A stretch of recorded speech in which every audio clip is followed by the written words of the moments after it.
Hello friends. तो last video में हमने डिस्कस किया था cell shape, how does a living cell perform basic function, cell organelles, structural organisation of cell and cell features.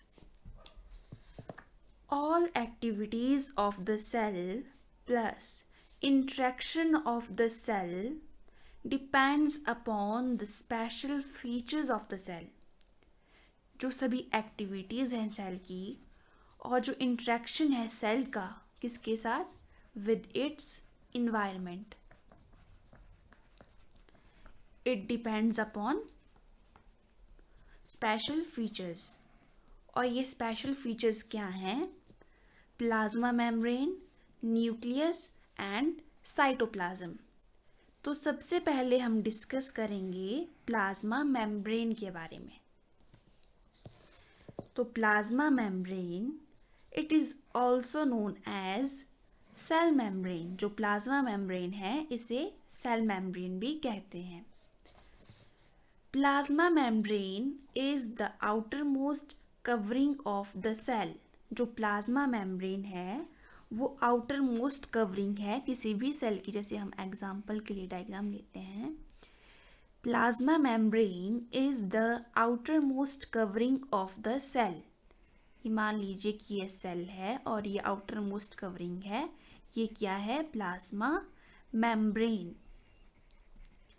that separates the contents of the cell from its external environment. ये क्या है? External environment.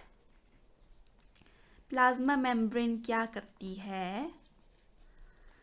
Separate करती है content of the cell, means nucleus, mitochondria,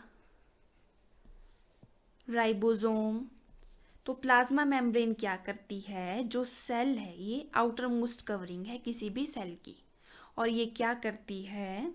separate करती है content of the cell, means mitochondria, nucleus, ribosome और other contents of cell from its external environment. ये क्या है? External environment. नेक्स्ट क्या है? Plasma membrane permits the entry and exit of some material and prevents the some other material. जो plasma membrane है वो क्या करती है? मान लीजिए हम एग्जांपल की डायग्राम लेते हैं. जो प्लाज्मा मेम्ब्रेन है it permits the entry of and exit means cell से बाहर जाना. Plasma membrane permits the entry and exit of some material. ये क्या करता है? परमिट करता है मटेरियल्स की एंट्री और एग्जिट को. And prevents the some other material. और क्या करता है? प्रिवेंट करता है अदर मटेरियल्स का क्या? Movement in and out. Therefore it is called selectively permeable membrane. इसलिए इसे क्या कहा जाता है? Selectively permeable membrane. क्यों? क्योंकि ये परमिट करता है entry and exit of some material and prevent करता है entry and exit of some other material. इसलिए इसे क्या कहा जाता है? Selectively permeable membrane. नेक्स्ट हम डिस्कस करेंगे how does the movement of substance takes place into the cell. तो ये क्वेश्चन है कि how does the movement of substances takes place into the cell. How do substances move out of the cell. क्या question कर रहा है कि जो substances है वो सेल के अंदर कैसे मूव करते हैं और आउट कैसे मूव करते हैं. तो सबसे पहले हम समझेंगे डिफ्यूजन. डिफ्यूजन क्या है? Spontaneous movement of substance from a region of high concentration to a region of low concentration. क्या है? मूवमेंट है सब्सटेंस का from a region of high concentration to a region of low concentration. तो ये क्या है? डिफ्यूजन। अब हम समझेंगे ऑस्मोसिस। ऑस्मोसिस क्या है? Osmosis is the passage of water from a region of high water concentration to a region of low water concentration through a semi permeable membrane।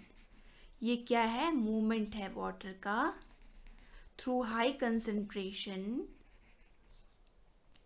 To low concentration through a semi permeable membrane. तो osmosis में क्या important है? Semi permeable membrane. तो diffusion क्या है? Movement of water movement of substances from a region of high concentration to a region of low concentration. And osmosis क्या है? passage of water from a region of high water concentration to a region of low water concentration through a semi permeable membrane। Next हम discuss करेंगे carbon dioxide and oxygen move across the cell membrane by the process of diffusion. जो carbon dioxide है और जो oxygen है वो move करते हैं across the cell membrane by the process of diffusion. और जो कार्बन डाइऑक्साइड है उसे क्या कहा जाता है? सेलुलर वेस्ट कहा जाता है CO2 को। It requires to be excreted out when it accumulates in high concentration inside the cell। जब CO2 की कंसंट्रेशन हाई हो जाती है सेल में as compare to external environment, जो CO2 की कंसंट्रेशन है जब हाई हो जाती है सेल में as compare to external environment due to difference of concentration means cell के अंदर हाई कंसंट्रेशन है और एक्सटर्नल इन्वायरमेंट में लो कंसंट्रेशन है। तो ये क्या है? डिफरेंस है।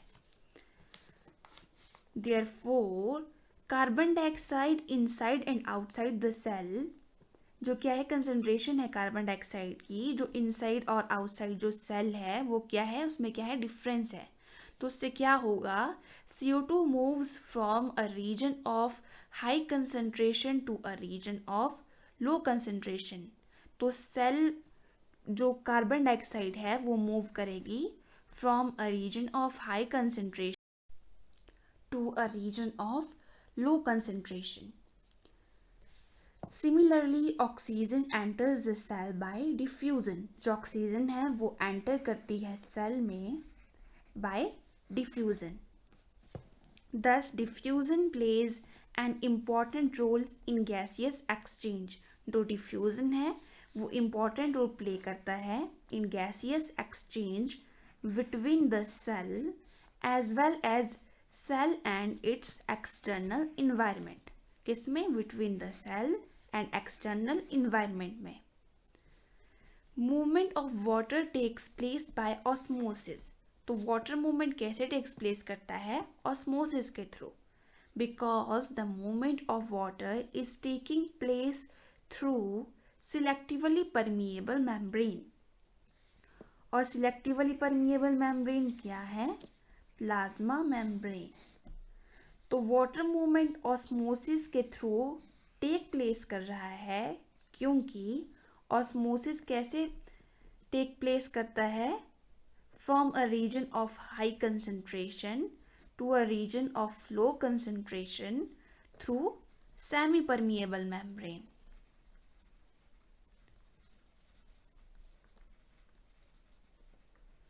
इसलिए जो मूवमेंट ऑफ वाटर है वो टेक प्लेस करता है सेल में through osmosis through a selectively permeable membrane that is plasma membrane. तो नेक्स्ट हम कंटिन्यू करेंगे नेक्स्ट वीडियो के लिए। तब तक के लिए स्टे सेफ, गुड बाय।